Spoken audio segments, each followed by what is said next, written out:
सुपेकरांनी जेलमधल्या कैद्यांकडून 500 कोटी रुपये मागितल्याचा आरोप आहे। वैष्णवी हगवणे आत्महत्या प्रकरणापूर्वी सुपेकर हे विशेष महानिरीक्षक कारागृह या पदावर कार्यरत होते। तेव्हा अमरावतीच्या जेलमध्ये असलेल्या गायकवाड या कैद्याकडून त्यांनी 500 कोटी रुपये मागितले होते। पुण्यातले सावकार नानासाहेब आणि त्याचा मुलगा गणेश गायकवाड हे सुनेचा छळ केल्याच्या आरोपावरून जेलमध्ये आहेत।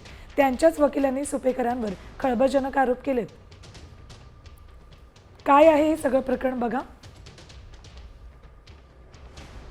वैष्णवी हगवणे आत्महत्या मृत्यू प्रकरणी जालिंदर सुपेकरांच्या बद्दल वेगवेगळे आरोप जे आहेत ते या प्रकरणात त्यांच्यावर करण्यात येत होते।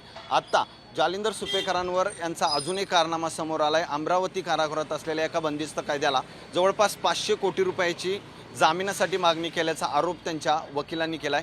ते वकील स्वतः निवृत्ती कराड आपल्या सोबत आहेत। एक औंधमधील व्यावसायिक कुटुंब आहे नानासाहेब गायकवाड, त्यांच्या कुटुंबावरती साधारणतः एक 4 मोक्का इथं लावण्यात आलेले आहेत पुण्याला।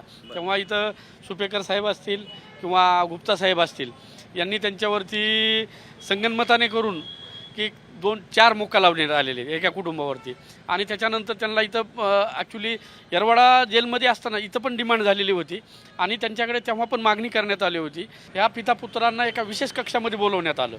विशेष कक्षात बोलवण्यात आल्यानंतर त्यांना इथं धमकावण्यात आलं की आता मी तुम्हाला इथं शिफ्ट केलेलं आहे आणि तू जर हे 550 कोटी रुपयाची डिमांड केली असं आमच्या आशिल्यानं आम्हाला सांगितलं की एक तर 550 कोटी रुपये दे, 550 कोटी रुपये नाही दिलात तर तुम्हाला दोघांना पण आम्ही जेलमध्ये संपवू। ह्यांनी कुणाच्या संपर्कात होते हे कॉल डिटेल्स ह्यांचे घेतले पाहिजेत आणि ह्यांची चौकशी केली पाहिजे।